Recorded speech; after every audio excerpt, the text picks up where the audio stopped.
Alright, I'm going to do a more definitive test of these guitars, and I'm going to get some tracks from each one. So basically what I was talking about in my live stream earlier is I like to go for kind of a distortion that's good for rhythm, and then if you need to kick in boost or something, you can do that later. But so for rhythm, to have like a heavy, like an overdrive for rhythm, but you should be able to roll the volume back and get a nice clean tone too. So that's what I'm going to try and do right now with my PRS, and I'll do it with my G&L so you can see really what I'm trying to get. Maybe I should do that first, actually. Stop. Subscribe.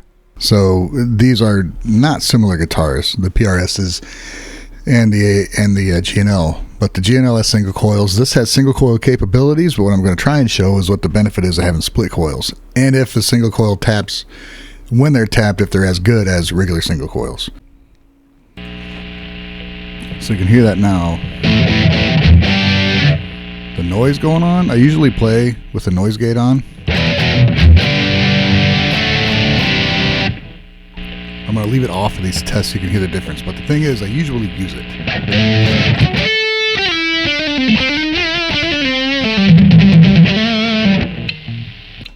Maybe I should have had the bass down first. Fuck.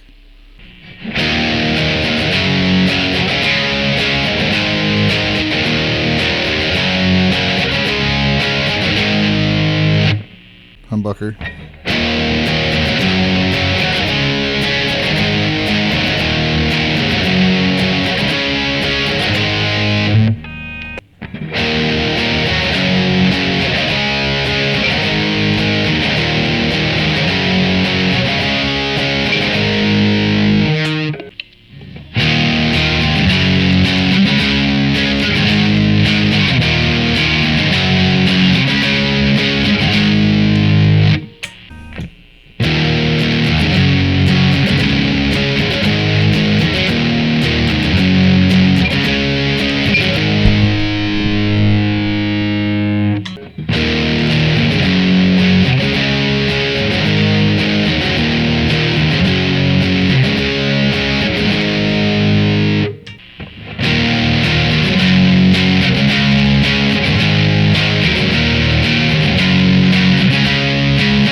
Notice that's starting to, I can feel it digging into my arm. I didn't really notice that on mine. Definitely not on my G&L because I carved the edge.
I mean, if we want to check out cleans, we can.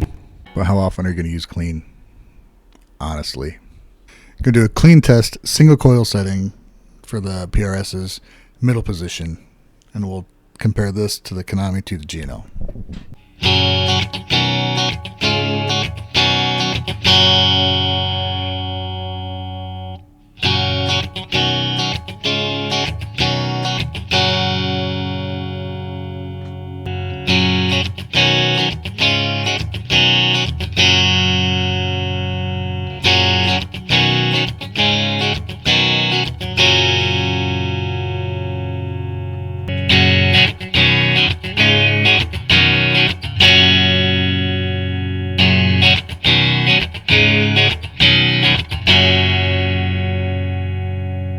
Honestly, the whole reason I started doing this was to test how good they were at going from dirty to clean. I forgot to do that. From dirty to clean without changing settings. I had some of it recorded. I think I fucked up and deleted it while I was editing and forgot about it.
And there you go.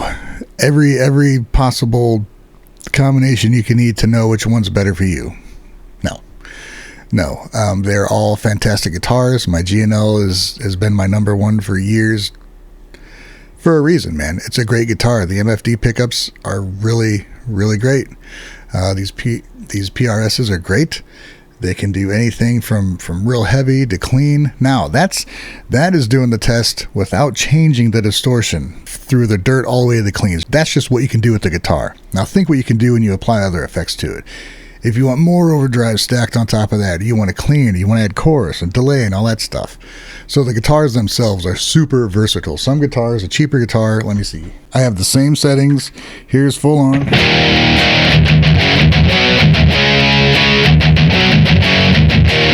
I'm going to go down to volume 3, just like I did with those, with Humbucker. It's on 3 in the middle.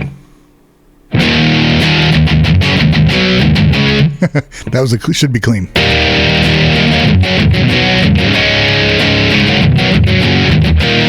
Can I clean it up if I go down even further?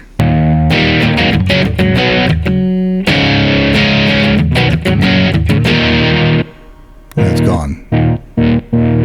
Alright, let's see what we got. We'll check out the video and see. I really don't know. Hopefully it's just going to be differences in what they sound like and useful all around. For me,